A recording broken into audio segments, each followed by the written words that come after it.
The postal has selected 5 winners, 4 from students and 1 from faculty. The winners will be provided with certificate and books on women empowerment. The books on women empowerment is sponsored by Policido, that is Govind Karup, who is the alumnus of our CEG Anna University. He's the co-founder of this company, Policido. I think I am pronouncing correct, which is into governance related consultancy and media business, sponsors with the winner gifts for the event. They support programs on women's safety and prevention of sexual harassment in education, workplace, and governance environment. His website is also given here. Anybody interested, you can talk to him. Post Karup sir, and sir will share. Thank you, sir. I once again thank you for sponsoring the prize for our winners. We have received 190, but with the anxiety, some of the students not relevant posters also they have sent. We have scrutinized all the posters, and with the help of 2 faculty members, Sangeeta from mechanical department and Professor Srimati from English department, and some of them, all the winnering or the winners poster I am showing in the slideshow. The first place go to R. Vignesh, third year Triple E students, Kumaraguru College of Technology. Second place goes to S. Sweta, third year Biomedical Engineering, Rajalakshmi Engineering College, Tandalam, Chennai. Third prize go to D. Jason Raj, RMD Engineering College, Chennai. And fourth place also go to Navastri Sairam, RMD Engineering College. And the fifth prize is a faculty, Dr. K. Ambujam, Professor, ECE, AKT Memorial College of Engineering and Technology, Kallakurichi.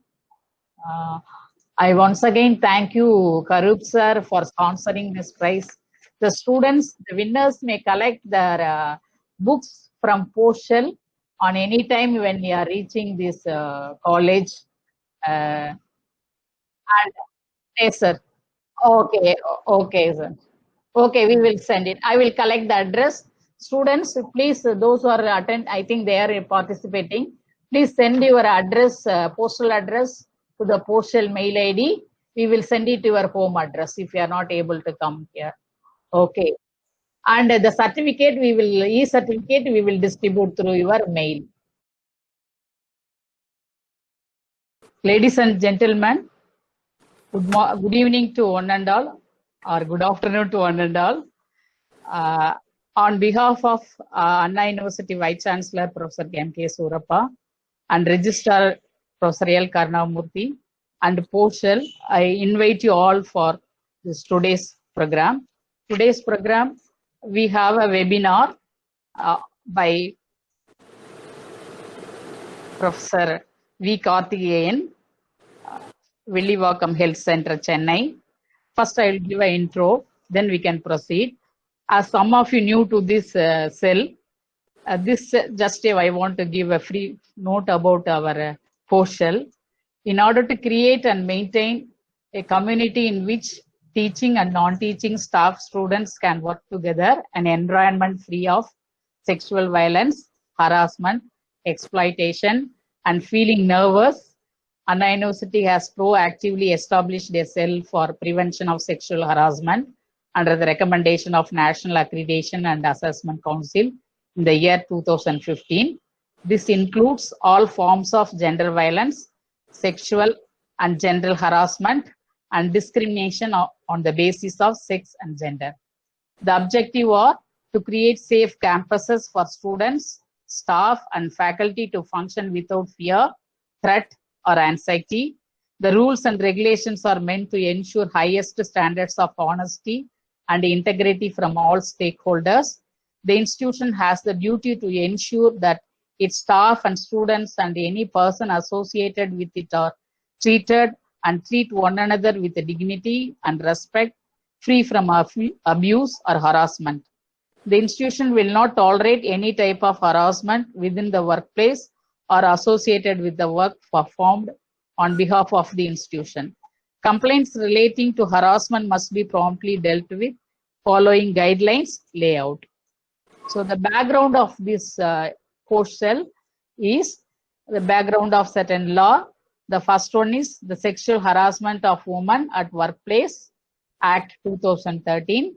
Sexual harassment of women employees and students in higher educational institution, published by UGC Regulation 2015, and guidelines for prevention and readdressal of harassment in higher educational institution in Tamil Nadu 2018. So in 2015, Dr. Shanti from chemistry professor was the director, and recently I have taken over this, and with the Vice Chancellor's advice, we also got a separate space for the post shell that is functioning from CPDE building, ground floor. That is before reaching the IPR center, our post shell office is located.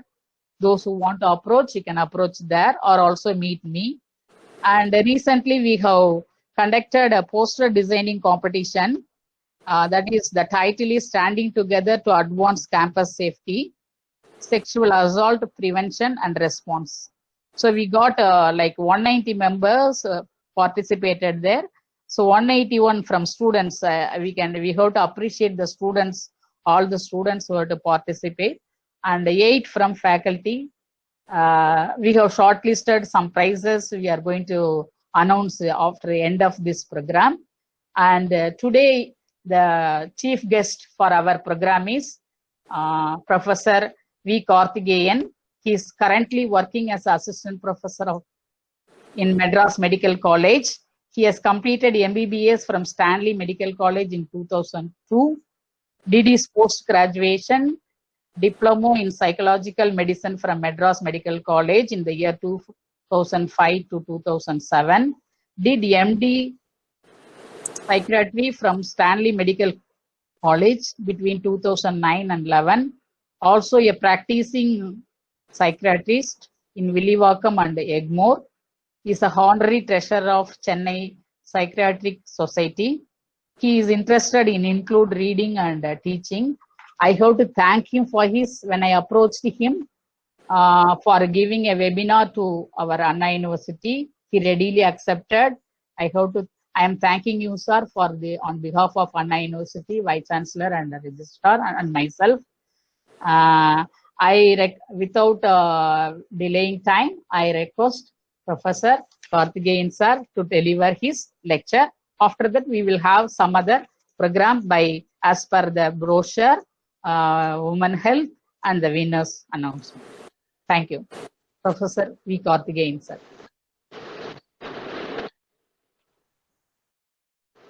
Thank you, ma'am, for your kind words.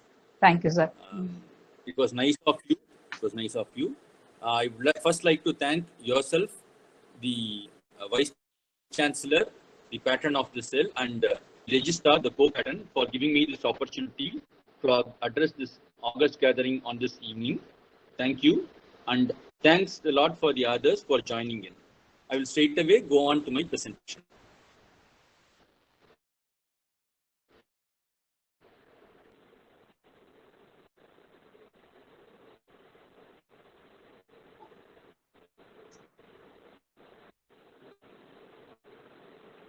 Today, the topic I am going to present is Prevention of Sexual Harassment and Overview. As the title says, it is an overview. It cannot be exhaustive because the amount of information that is available about sexual harassment is enormous. Some of the official guidelines which Madam has mentioned include the law as well as the guidelines issued by UGC and the guidelines for higher education institution. But the amount of work that has been done everywhere is enormous. I would start off with a few scenarios. Scenario 1. Sir, yes, a faculty in a college tells his research scholar, Ms. V, to adjust with him so that she can go through her work with no difficulty. Scenario 2. Mr. M, a manager in a company, makes sexual overtures towards his subordinate, Ms. L, during a company party, which she summarily rejected. After this, he kept scolding her in front of other employees and kept picking holes in her work, making her feel ashamed. Scenario 3.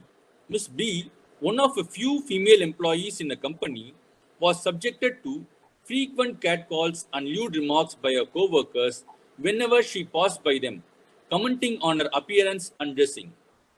Please keep these three scenarios in mind. Let us go on to the talk, and then in between I will comment about these scenarios. So what is sexual harassment? What does it mean? The Oxford Advanced American Dictionary says sexual harassment includes comments about sex, physical contact, etc., usually happening at work, that a person finds annoying and offensive. The Cambridge Dictionary says it's any unwanted or offensive sexual attention, suggestions, or talk, especially from an employer or other person in a position of power. So why should we know about sexual harassment? What is there in it? We should know about it because this problem, it has an enormous magnitude. When we say magnitude, we can talk about the magnitude of this problem in terms of numbers or in terms of the effects this sexual harassment has on the individual, the workplace, and even on the entire society. We don't have exact numbers regarding sexual harassment because, as we all know, it's highly underreported.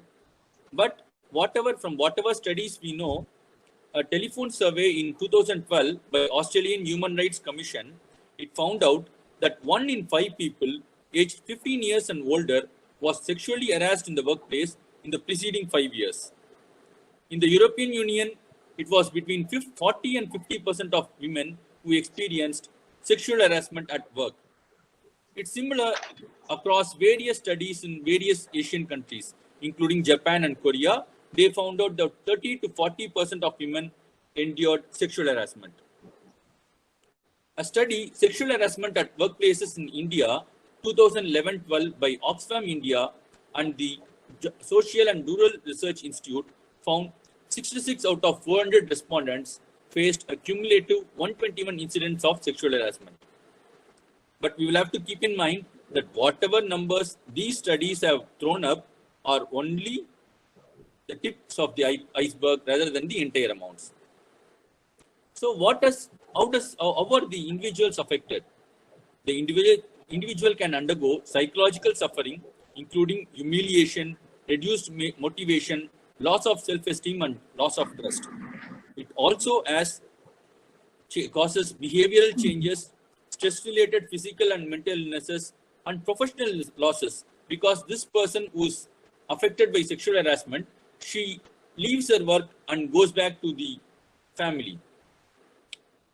The individuals who endure sexual harassment, they go through an entire gamut of emotions which include shame, guilt, fear, avoidance, denial, anger, rage, anxiety, and depression.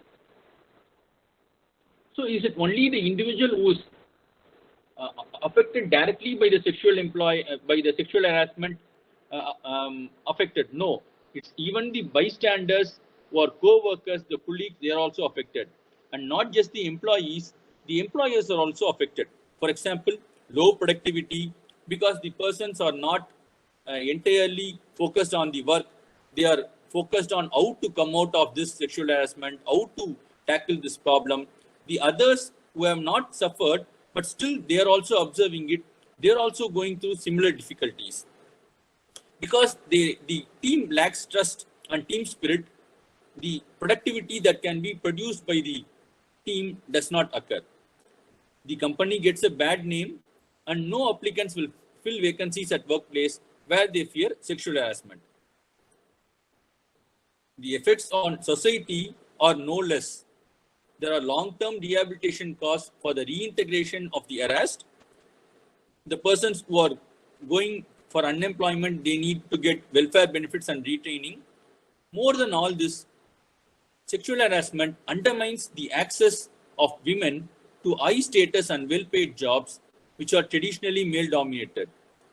The environment that condones violence, it creates an unsafe living and working, which leads to people going out of the productive um, workplace, thereby hindering development of the society. As I said, in spite of the enormous magnitude and the number of people, a very high percentage of the workforce is affected by sexual harassment, still it is underreported. So why is this underreporting? These are some of the reasons why underreporting happens. The person is embarrassed and humiliated. She fears that this matter will be trivialized. She fears that she will be blamed for inviting. This sort of victim blaming is something we have been coming across in the media day in and day out. There are so many high profile cases which have come out, and the first tendency of the people who watch it is to say, she would have earned for it. She would have invited it. So that is such a common comment given by the people who look at it. The person has a sense of insecurity because very often there is no proof of the incident. They also hesitate that in case the institution does not take any action, there will be a retaliation from both the perpetrator as well as maybe even the institution.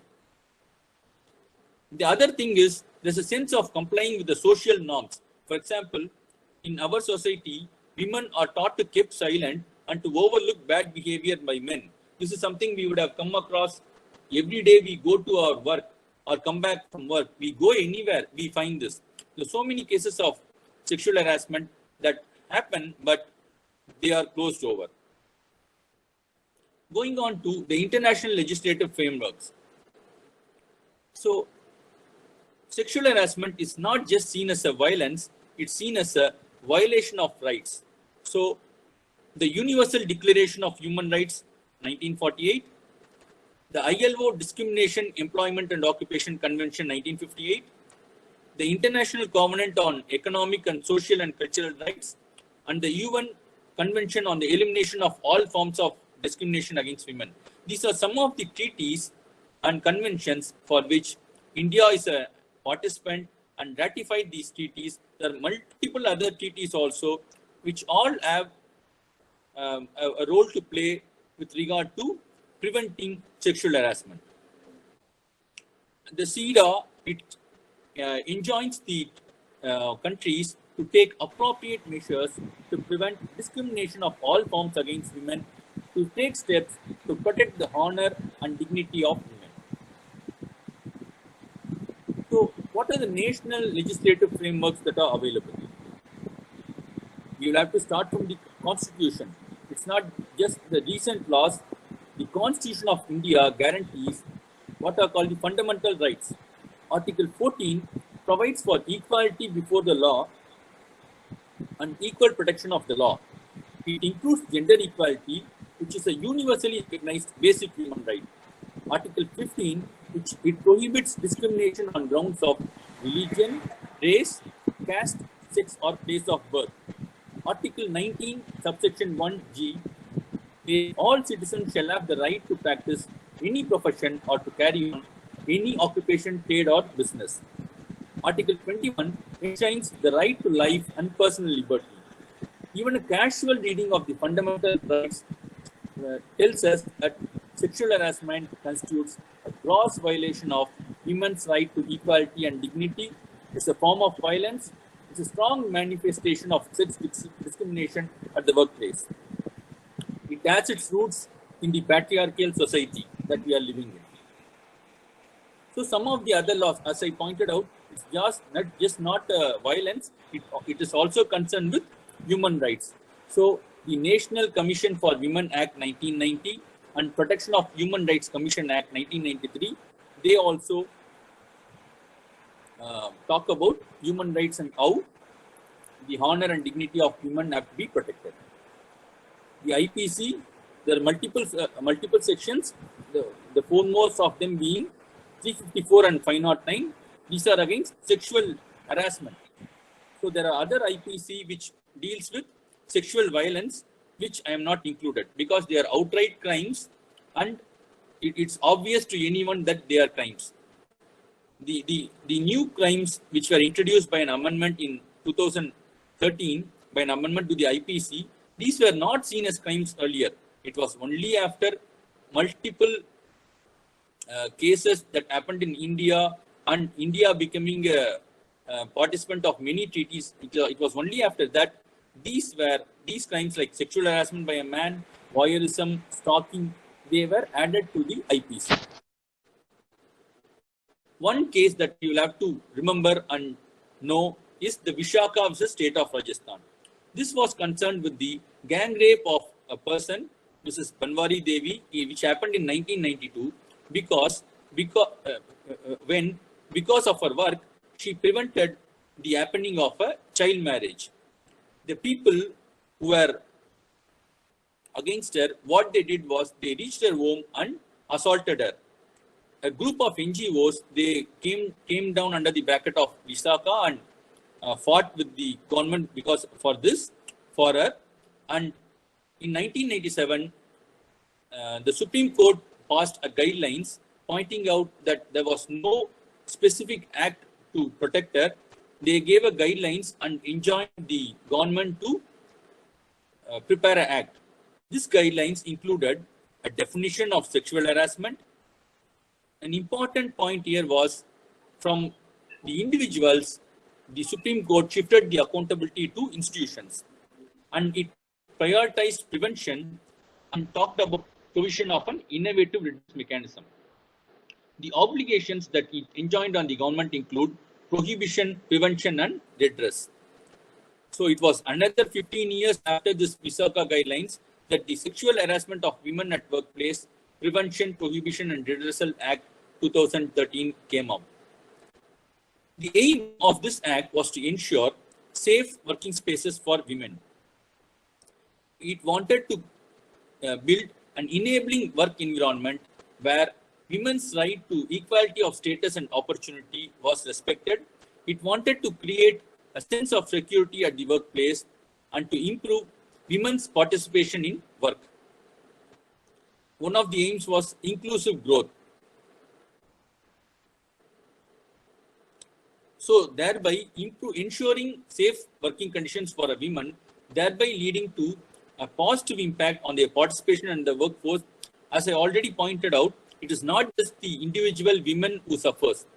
It's the workforce as a whole which suffers, as also the family and the society.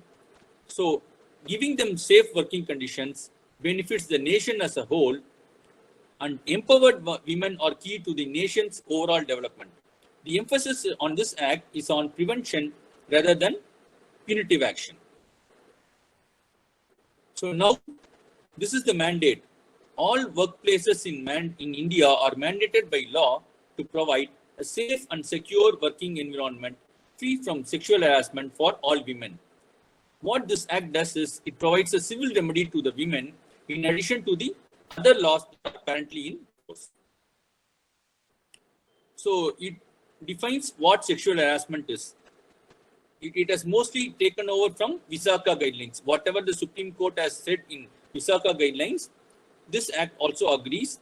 Sexual harassment is any physical contact or advances, demand or request for sexual favors, making sexually colorful remarks, showing pornography, or any other unwelcome physical, verbal, or non-verbal conduct of a sexual nature. So, what are the key elements that make an act sexual harassment? They are that the act is sexual, it's unwelcome, it's subjective, it's what the person feels, it's the impact on the individual who is undergoing it rather than the intent behind what the perpetrator said to have had. And it almost always occurs in a matrix of power. So these are some of the examples of how an act of sexual harassment could be. It could be a remark, it could be an offensive joke, it could be questions, or it could be pictures sent through online. it could be invitations, threats, advances, or physical contact. One thing we'll have to remember is stalking. Stalking is something which again is frequently it's ignored, and it's only when it results in a sexual violence that people are concerned about it. So stalking is a very important thing which we'll have to remember. If there are many of these acts which can constitute sexual harassment, so what is sexual harassment and what is not? So this table gives you some idea of what sexual harassment is and not. So any behavior that feels bad, is one-sided, the recipient feels powerless, is based on the power that the perpetrator has, an act which is unwanted, invading, and causes anger, sadness is sexual harassment. So this differentiates harmless sexual banter from sexual harassment. This act also goes on to define who an employer is. So any head in a government undertaking or a department, etc., or any private establishment, the person, the managerial person, the supervisor, or in case of a domestic worker, for example, a servant maid, the household who employs or benefits from the person's employment. So anybody who employs is an employer. It defines who an aggrieved woman is. The first point is very important. Any woman working or visiting in any workplace. For example, a hotel, there are so many employees there. A customer who is visiting there can also be an aggrieved woman in case she is harassed by another customer or any of the employers in the hotel. So it doesn't matter whether the employer himself engages this person directly or through an agent, whether the person is getting paid or works on a voluntary basis, with or without the knowledge, whatever name you call her, even if the person is working from home. For example, we are attending a webinar. So during the pandemic, most of the people, they were working from their workplace.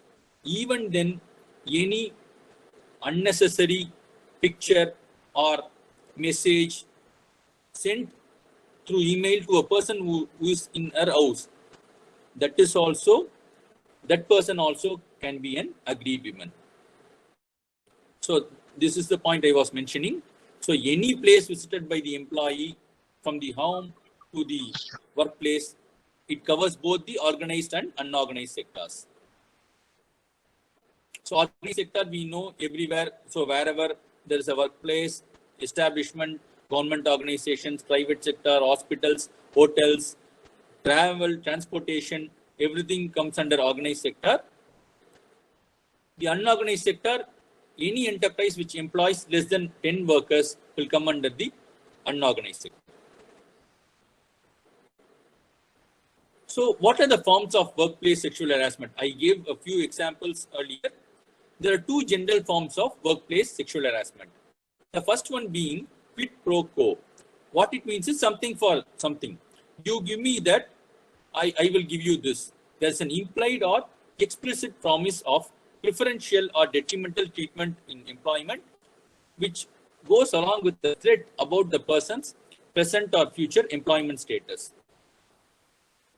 So this is the scenario I described, both scenarios 1 and 2. In scenario 1, the person tells, you give me this, I will help you get through your work with no difficulty. So this is a request, a demand. Scenario 2, he makes a request which is rejected. Following this person is retaliating and picking fault with the employee. So both these scenarios would come under the quid pro quo. The second one being creating an hostile work environment.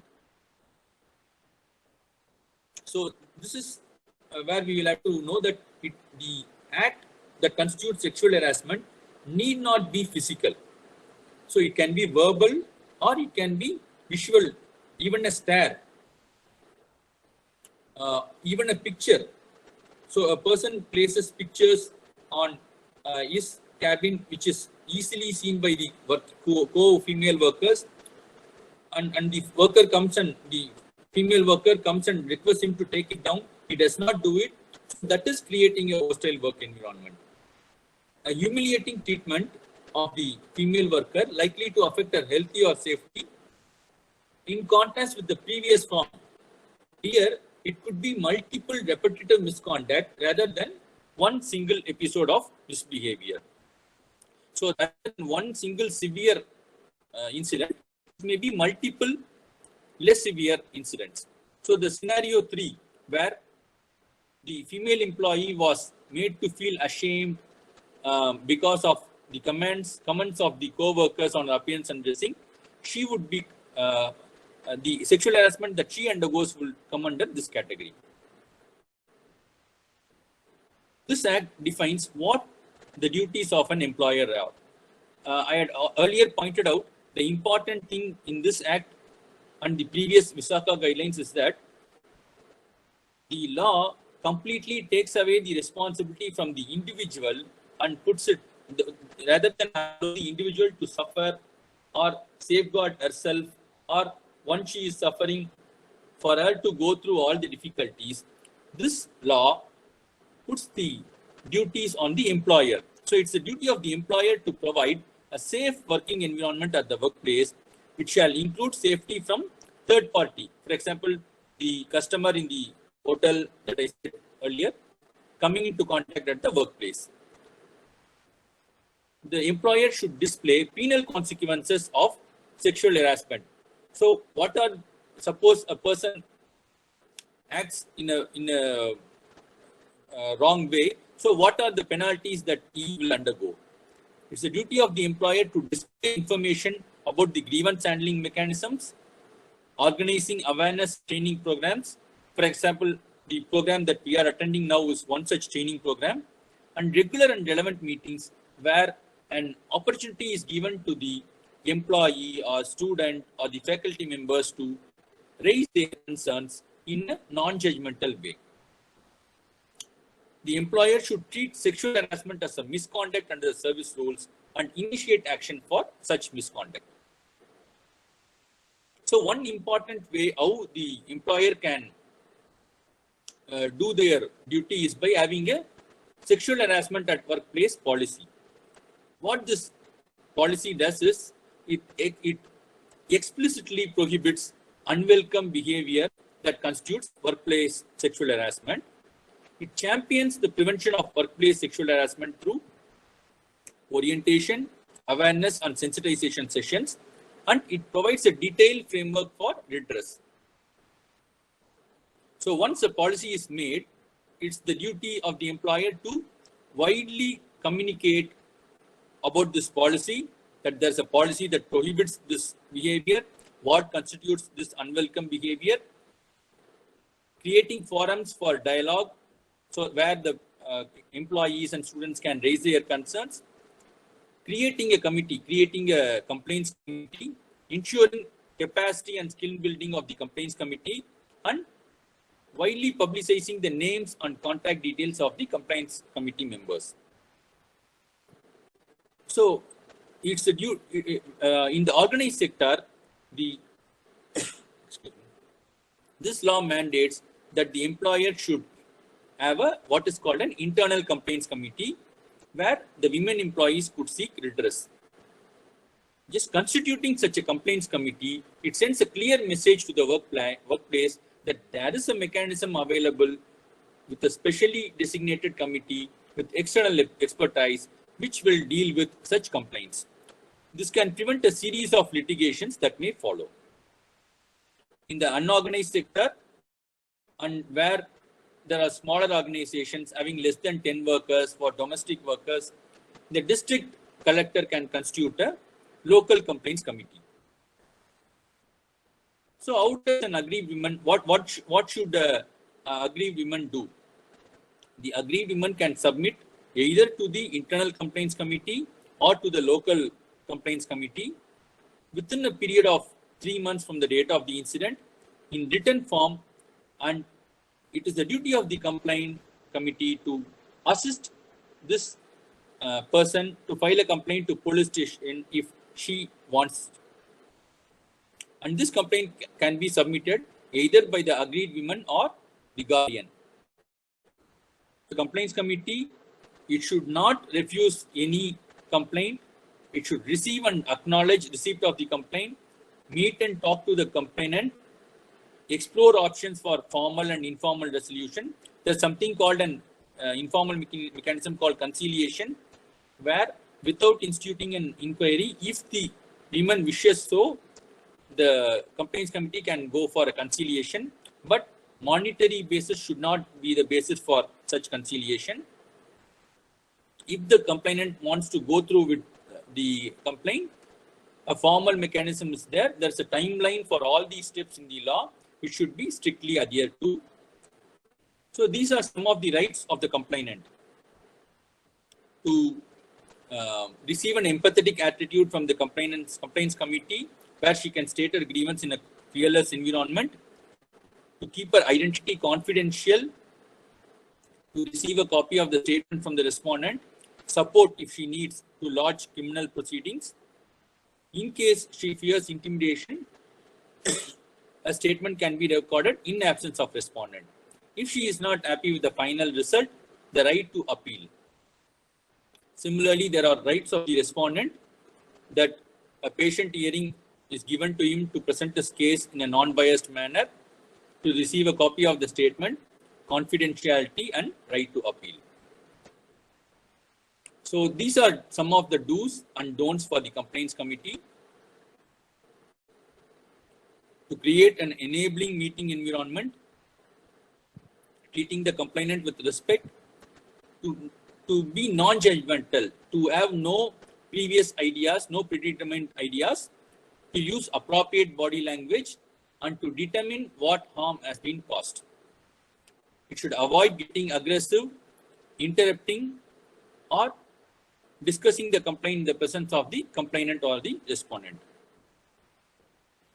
So these are some of the references which I went through to make this talk. For the employees, for the women employees, the suggestion that I would be giving is, there is a mechanism, there's a clear-cut guideline on how to go through this mechanism. So if you are facing, or you think you are facing sexual harassment, say no and reach out for help. Before finishing, I would just like to show a video which is on the public domain, which was created by the Thames Police. It's a very simple video which brings out the concept of consent clearly, so that sexual harassment can be prevented well. Just a moment.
Thank you, ma'am.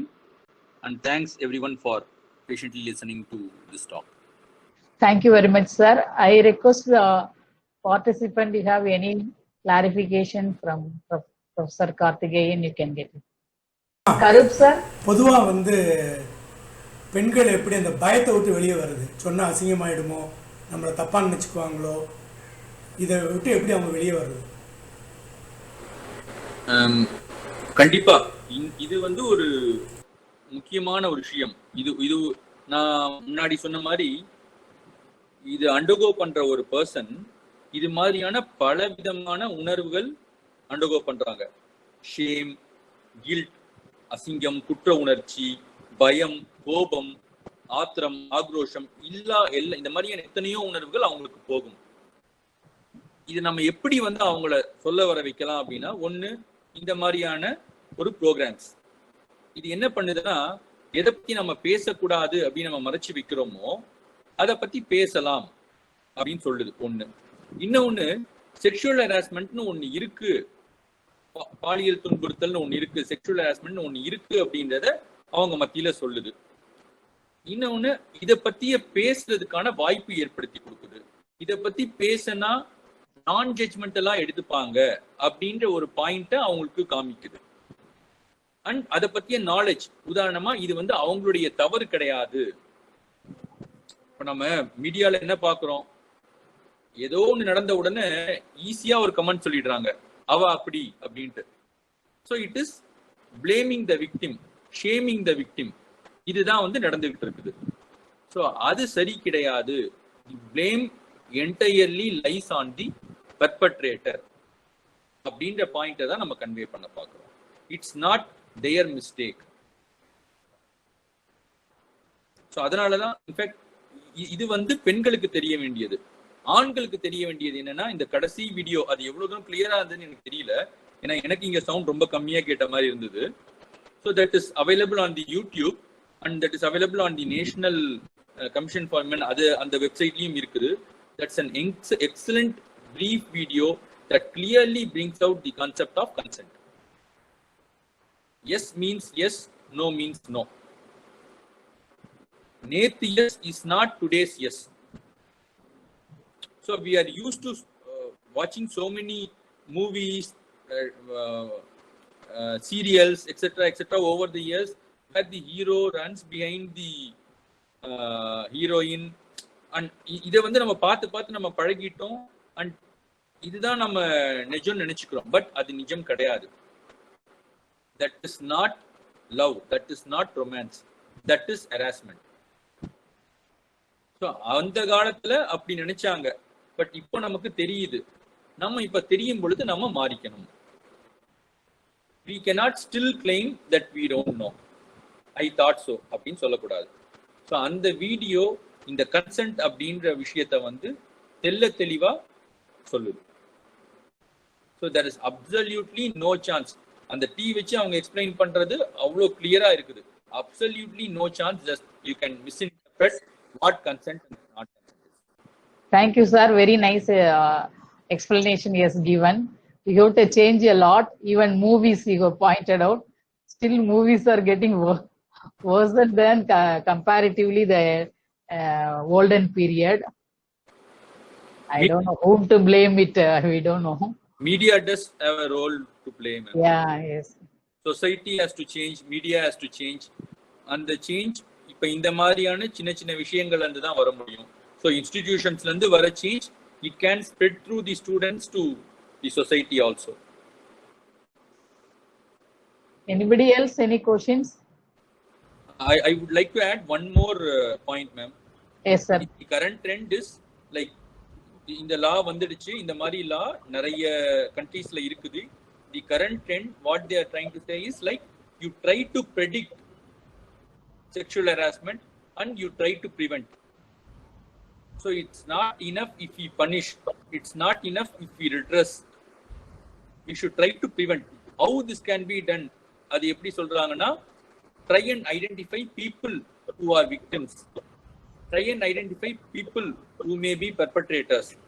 எந்தெந்த இடங்கள்ல இந்த மாதிரி நடக்க வாய்ப்பு இருக்கு, so இப்போ எல்லா இடத்துலையும் நம்ம சிசிடிவி கேமரா வைக்கிறாங்க மற்ற கிரைம்ஸ்லாம் ப்ரிவென்ட் பண்ணுறதுக்கு.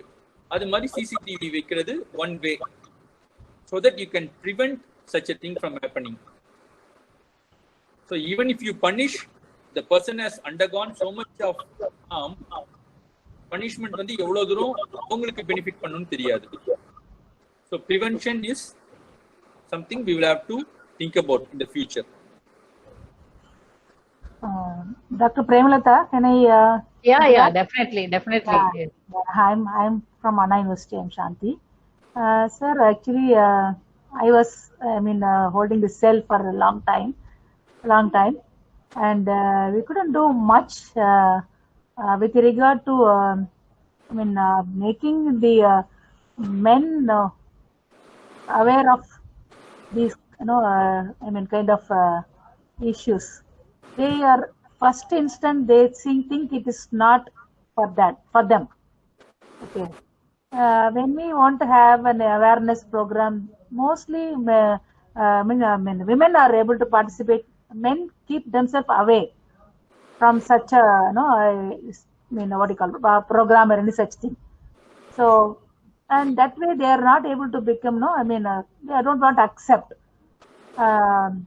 But then there are a lot of cases happening, but totally we are unable to curtail to the core. So what kind of remedies or what kind of initiatives we can take to make them involve and participate, and even they can also educate other men. True, ma'am. Yeah. One thing is just like we make percentage of attendance compulsory. Yeah, we have done all those things. Yeah, we have done in many colleges. We can do that. That's one way.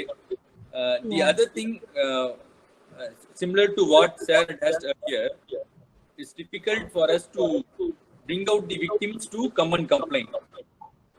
Yeah. So the perpetrators, they don't think of it as harassment. The victims, they are not ready to complain. Yeah. What we can do is the bystanders, the people who are nearby, who are a witness to this harassment, they are also agreed persons. So it's not necessary that only the victim suffers. Because a person has seen multiple such instances of harassment happening to their colleagues, their friends, they feel the environment to be hostile. They are not able to be productive. They are focused on how do I carry myself safely to the workplace and go home. So how will they concentrate on their studies? Definitely, yes. So encouraging the bystanders to raise these issues is one way of countering this. Okay. Another thing would be to start very early. So by the time they come to college, their personality is set. Yeah. So sexual harassment is the behavior exhibited by some people in some situations. Yes. So which people and which situations is what we are trying to predict. So if we intervene early in schools, that may be one way out. You will definitely be finding it difficult in institutions, colleges like yours. Yeah. Mostly through penalties and penal measures that you try to prevent it. If we start at school, then it may be easier.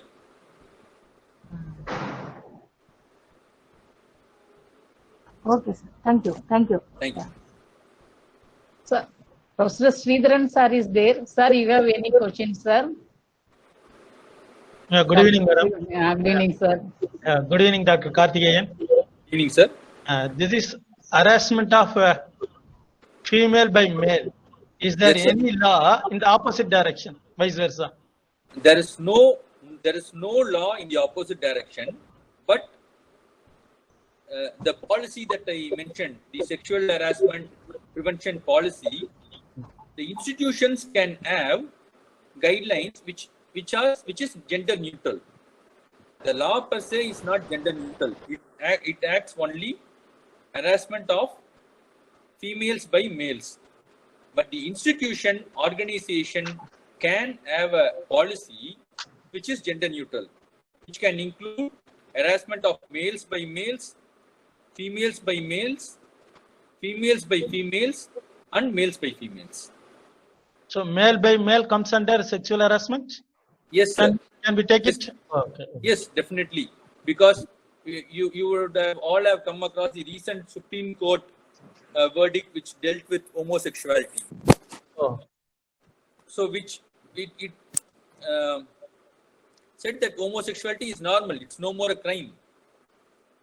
The thing is, for an act to qualify as a sexual harassment, it need not be sexual. It can be based on sex. For example, harassment of a person because of their orientation. When I say orientation, it means ஈர்ப்பு. A person may be attracted, a male may be attracted to a male, a female may be attracted to a female, or the common heterosexual orientation, male towards female and female towards male.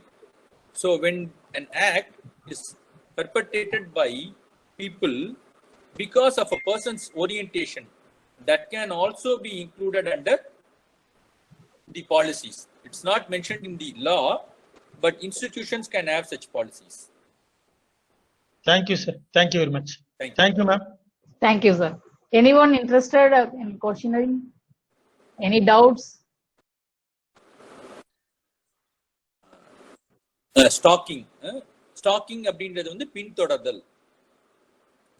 ஒருத்தருடைய விருப்பமின்றி அவர்களை பின்தொடர்றது, அவங்கள watch பண்றது, அவங்கள pictures எடுக்கிறது, இது எல்லாம் stacking அப்படின்றது கீழே வரும்.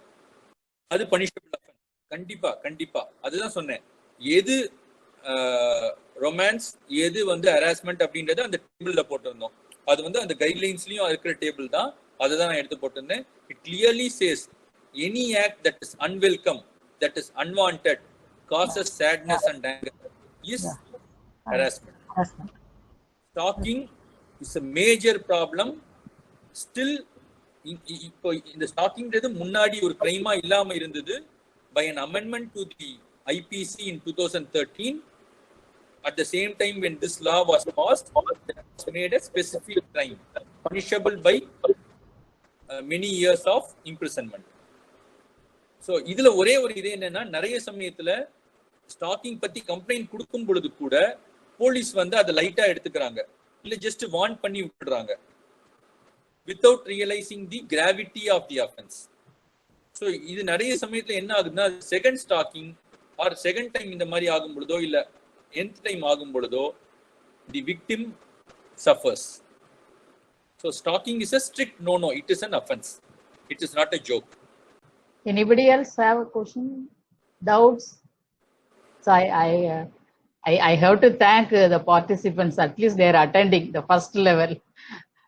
Sure. Second level they have to go for it. Anyhow, now only as Madam was there, Shanti Madam is there for longer period. I have taken only recently. She know what are the problems. She told. Even I don't find any our male professors are here except Professor Sridharan. Thank you very much, Sir Sridharan, sir, for your presence. Actually, male person may be sensitized for this event. So if there is no any questions? Yes, ma'am. Yeah, ask. Please ask. Sir, சொல்லுங்க.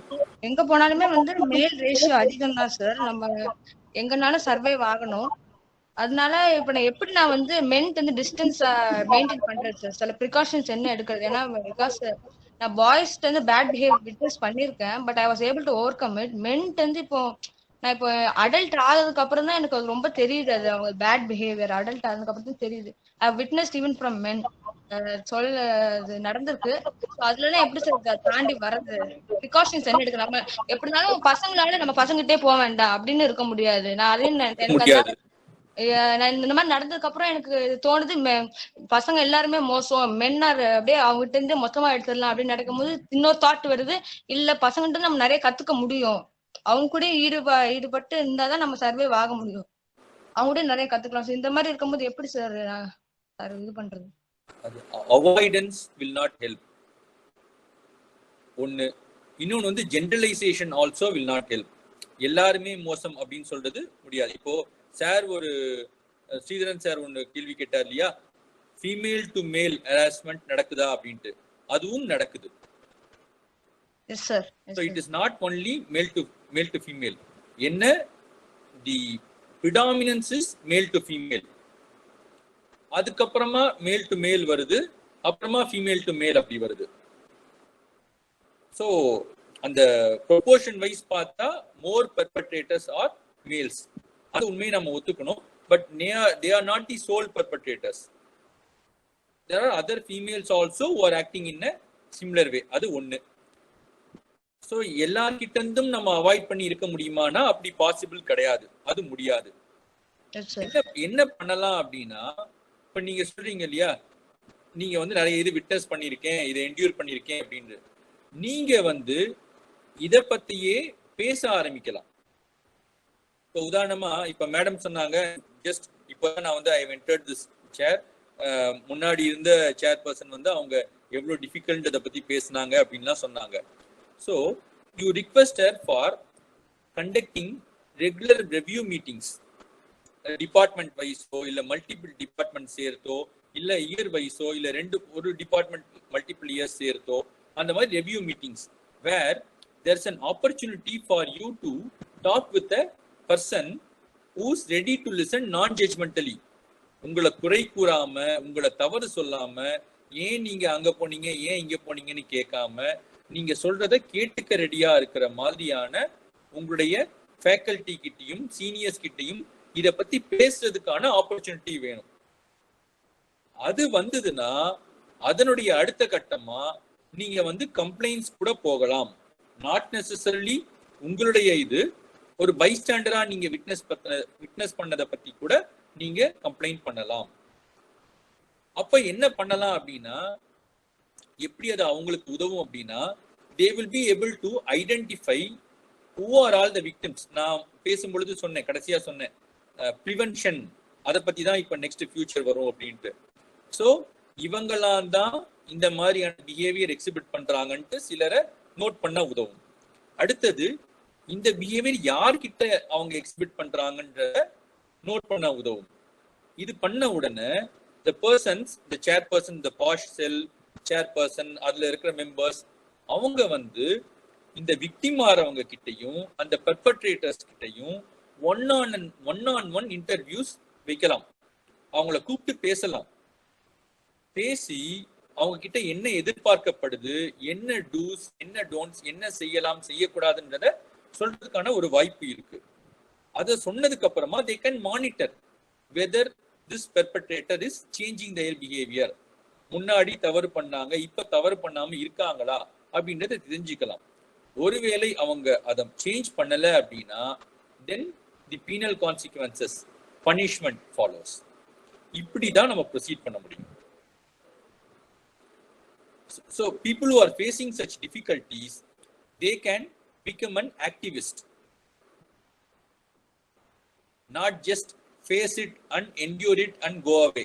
அப்படி இல்லாம இது என்னுடைய தவறு இல்லை அப்படின்னு once நம்ம உணர்ந்த உடனே நாம அதை தட்டி கேட்க ரெடி ஆகலாம்.